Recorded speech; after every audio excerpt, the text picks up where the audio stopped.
Please note that the content of this episode has explicit language and is not suitable for underage listeners.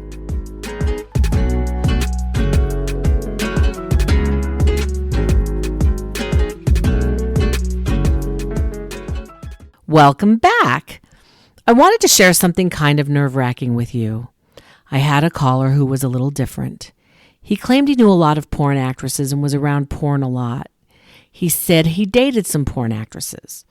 We talked for some time, and at one point he wanted to send me clothes and shoes, panties, so I gave him my P.O. Box number and he sent me a bunch of things. I gave him a shoe size that one of my nieces wore because she was into shoes, and panties and other things, different sizes because I wasn't the size of the picture that he was looking at. Anyway, one day he writes me a very long email and he says, "I know you're not who you say you are. I found the picture you're using on the platform and you're not the person you portray to be." He said, "I know. You lied to me. You're not that porn star. I haven't met her, but I know you are not her." Now, this is after many, many calls, and I froze. My heart started beating really fast, and I freaked out, and I kept saying to myself, how are you going to get out of it? I can be really quick if I need to be, and I kind of was thinking about stories to tell people in case I got busted. So I told him that I needed to protect my identity from my day job for several reasons. I gave him a couple of reasons and he believed me. It really did freak me out. One of the reasons I got concerned is that men are able to provide feedback on the platform where I work. The last thing I wanted was to have a review that said, "I'm not real, I'm full of shit, don't call her." The shock of it all is that men do read the feedback. I will get calls where men will say, "I read your feedback and had to call," or "Are you as great as your reviews say?" So I know that men do read them, shockingly. So it all ended well, but boy, did it freak me out. A couple of years later, this happened again, but this time it was a little different.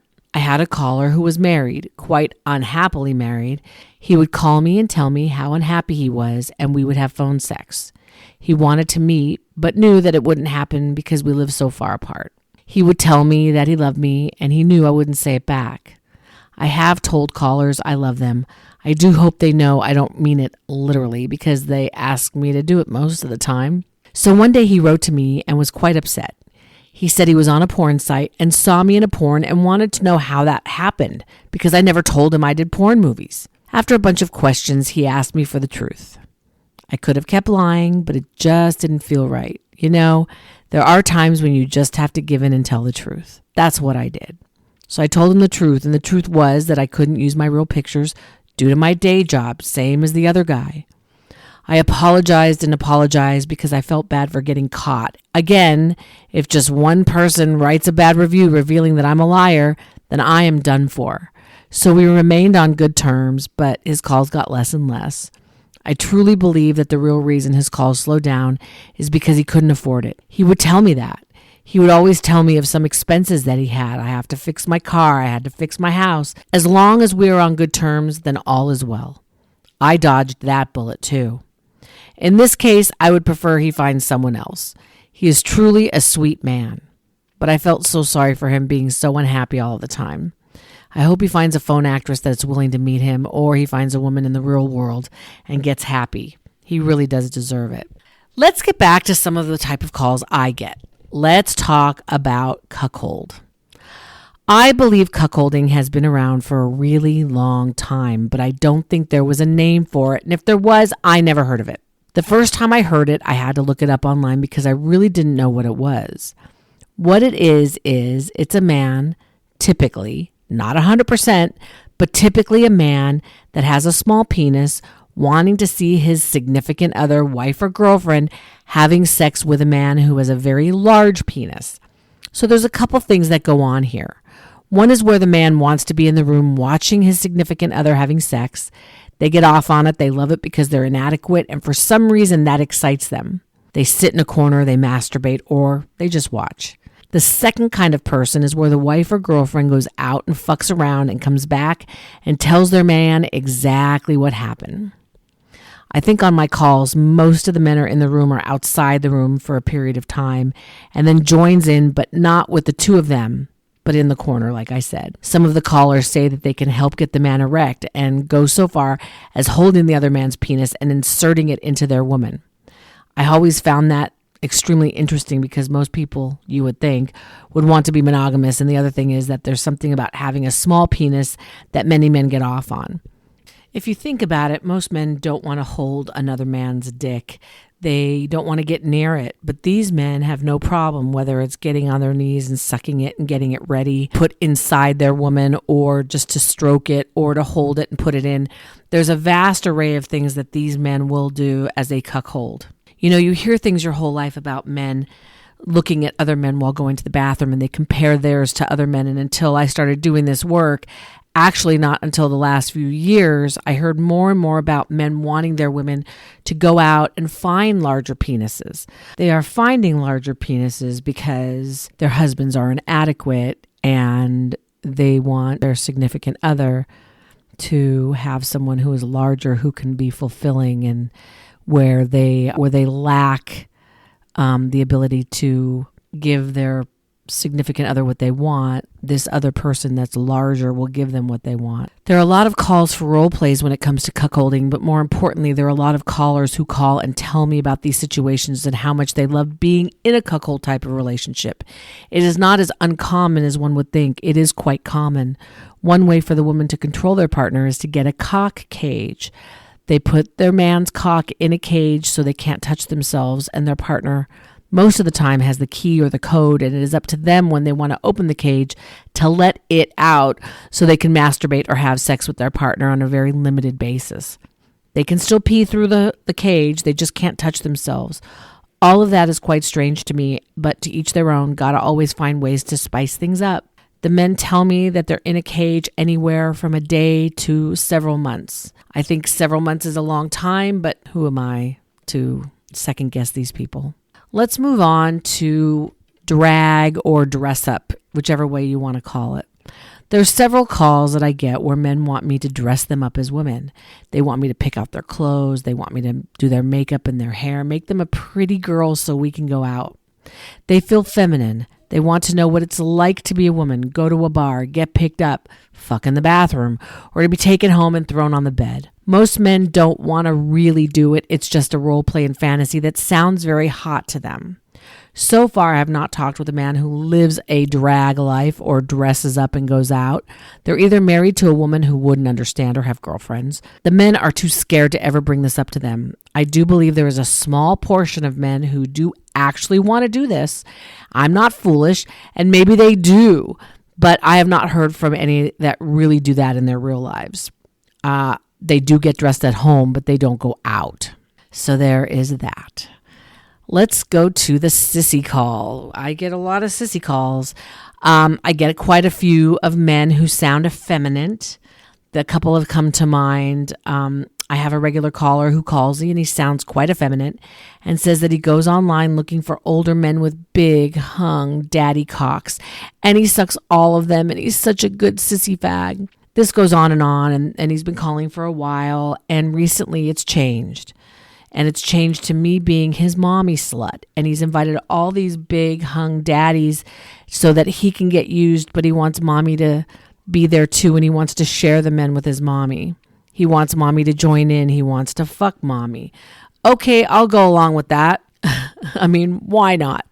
So that's been his more recent addition to the I'm a sissy fag loving daddy cock. He wants mommy to fuck as well. A recent caller called me and his first words to me were, "Hey girl, hey," just like that. And I started to chuckle and laugh, and I did it out loud. I couldn't help myself. I said, "Hey," and he said, "Just got out of a 10-year relationship with a woman." And I said, "Oh, really? That's interesting. So you like women?" He chuckled and said, "Yeah, he may like men, but he's never admitted it and never told anyone. He did cheat with a guy, and the guy recorded the whole thing on his phone and showed it to his girlfriend, and that's why she broke up with him." I said, "Wow, I'm really sorry about that." He said he went to a porn shop, went into one of those rooms where they have a glory hole. He said he sucked off several men, and does that make him a fag? I said, "Well, I think so." He says he just can't stand the name of the female genitalia, and I said, "You probably are gay." He said, "No, he thinks he's a sissy, But it's the same thing. He wanted to talk to me about being with a man versus a woman. And I told him that I really didn't think he should be with a woman anymore, that he sounds like he would prefer to be with a man. I said, if I'm wrong, please tell me. And he said, no, you're probably right. He just has a very hard time admitting to that, but maybe going forward it would be easier for him. He felt very much like a sissy boy wanting to be dominated by a real man because he did not have a big cock. In the middle of our conversation, before he said that, I said to him, I bet you have a small penis. And he quietly said he did. I can pick these guys out in a crowd. I know when they start talking what they're alluding to without actually even saying it. He wants to be dominated by a big, rough man. I've had a lot of sissy calls, men who call themselves sissies wanting to be dressed up and used by stronger men who are bigger than them in every way. They seem to revel in being called a sissy and acting the part. Let's talk about fantasies in general. There are a lot of people that call with fantasies, and there are a ton of them. There are so many of them. As I remember some of the more interesting and fun ones, I will relay them to you. There was a gentleman who called me a lot. First off, let me tell you, I really liked talking to him. He would call me every now and again and tell me about a fantasy he had, and he had a lot of them. And he would tell me them, and oftentimes when he called me back, he would ask if I remembered them, and he wanted me to tell him what I remembered from the last one. They were so intricate and so detailed that I couldn't remember everything, but the broad strokes, ha ha ha. After several months, I said I would start to write them down, and actually, as I think about it, I don't even know if it's several months. I think it was like a year. But I told him, I really think I need to write these down. I feel really badly that I can't remember all the details of your fantasy. That takes all the fun away from just listening and asking questions. So I really didn't write anything down, but I should have. One of the fantasies has stuck in my brain, I think because I had to remember it, and it was kind of interesting, and I found it actually fascinating. It was where he would become a woman, and until he completed womanly tasks, he was not told what these tasks were, but until he completed them all, he would not go back to being a man. So we would talk and make a list. First kiss, first date, getting his period, getting waxed, first time having sex, getting pregnant, being raped. It goes to having a baby, you get the drift. And while we were talking, it was a never-ending list. Buying your first dress, wearing a short skirt, being picked up in a bar. I mean, the possibilities are endless, and it just fascinated me that was a fantasy of his. Who thinks like this? I love creative people. He just made me think, and I was really in awe of him and how he thought. He was such a thought-provoking person. I would sit at home shaking my head. Wow, how creative. Like on another level creative. Another one that he had, which I don't remember 100%, but it was also interesting, it was that he was at a party. He was in a back bedroom, tied up on the floor with his hands tied behind his back. There was a hose and a funnel. The hose would be in his mouth, the funnel would be on top, being touched and played with by men and women. So many men are in the room, as well as women watching. Men coming down the hose into the funnel, into the hose, into his mouth. How's he going to get out of it? Does he like it? Does he hate it? Is he upset? Is he happy? Should he swallow? Should he spit? He can't get the hose out of his mouth. There are a lot more details to that. I wish I could remember the others because it was so fascinating. The way this man's brain worked, we would go online, pick out panties for him. I've done that with a few men. And all this guy really wanted was to meet someone who understood him. It sounded like a very lonely existence, and all I ever wished was that he would be happy. These are the people that just talk to me. We don't play out anything, not any of the fantasy calls. I think fantasies are great sometimes. I think they should stay fantasies, and other times I think that they should be played out. When fantasy becomes a little bit of reality, who am I to say if it's good or bad? But I think something should just be kept in your head. This man was super intelligent, and I do miss talking to him. It's been a while since I've heard from him. I do love an intelligent, creative caller. I hope he has found his person. He really was desperate to find her, so here is an update. I have an update. After not hearing from him for a couple of years, he recently called.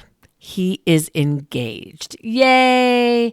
I asked if she knew all about his fantasies, and the answer was not all of them.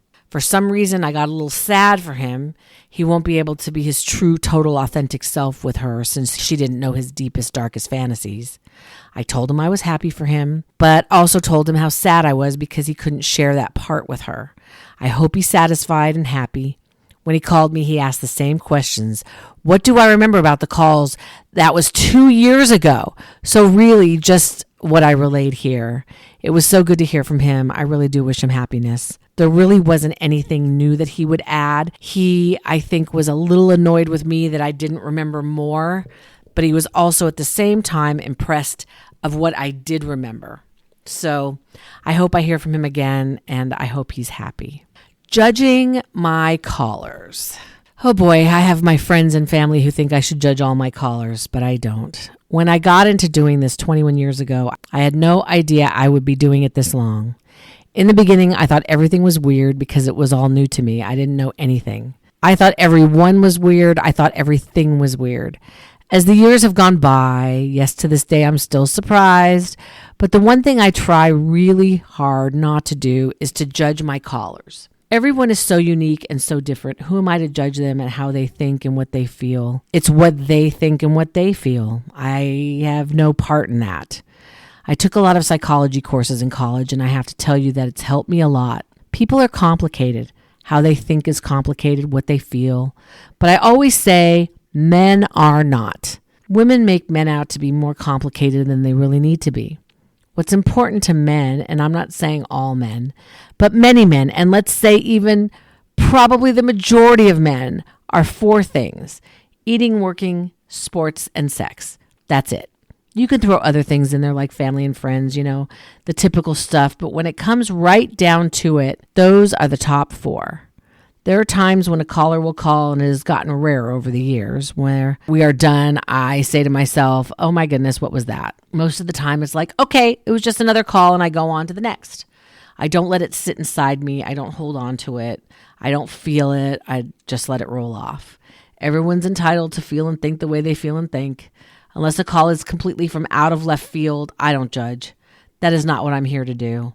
My friends tell me that they couldn't do this. They would laugh or be disgusted or get really pissed off or yell and just hang up. And I do some of that in my head, not outwardly. Well, maybe on a rare occasion I'll laugh, but for the most part, I'm here for the one reason, and that is to take a call, listen to them, don't judge them, and hang up. And if they want to be judged, if that's something that they're into, me reprimanding them or judging them, I will do that. I want to bring this up because I found it strange.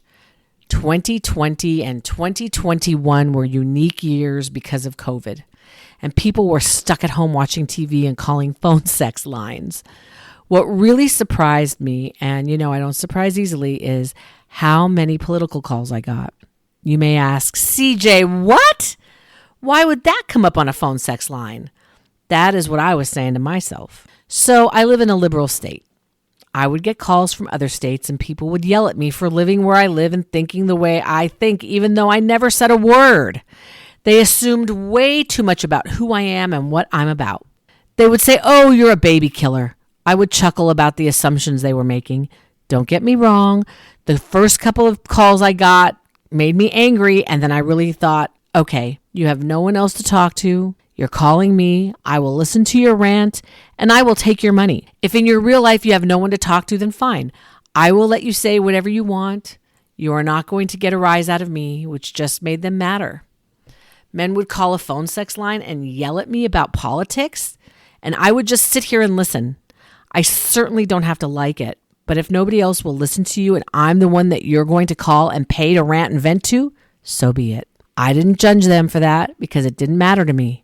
Whether you're talking to me about some taboo topic I don't want to hear about or about politics, I'm here for the caller. Not to judge them, back to the judging thing, not to argue with them, that's for sure. I'm just here for them. I've heard from men that some other phone sex operators yell at them for talking too much. That's what they're calling for. They're calling to talk. You're talking too much, click. Why do you talk so much, click? I would much prefer a caller talk than not talk. Be my guest. Talk all you want. It just shows me who you are, but that doesn't mean I'm judging you. It just shows me what you're into, what's on your mind. You can say whatever you want. I've been called very nasty names. That's okay. I never understood the caller who would call and say they want to choke me. They want me to not to be able to breathe. Okay, if that excites you, okay, I don't have to like it. But they're not doing it to me. Hopefully they're not doing it to someone else, but I have no control over that. Talk politics to me all day. The only time I would comment is when they ask me pointed questions, and even then I would say, does it matter? Do you really care what I think? Keep talking, and that would fuel the fire to keep them going. I was actively listening, and they had an audience because nobody else wanted to hear their crap. Pegging. The term pegging is when a woman either wears a strap-on or takes a toy and inserts it into a man's ass. Basically anal sex for men. Surprisingly enough, men like getting it as much as giving it. I will get a call from someone who seems conservative, and then the call will change to, oh, get behind me, lick my ass, and then comes the fuck my ass part. Many men are into pegging, more than I ever realized. The other thing is that it's not just fantasy, they really want it in their personal life. More often than not, men would complain that their partner won't do it or they wouldn't understand. It's sad to me that they can't share this with their partner and have to call me and do it on the phone.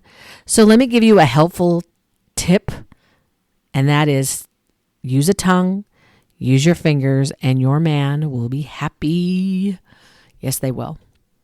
Watching porn together. One of the things that has become more popular is watching porn with a caller.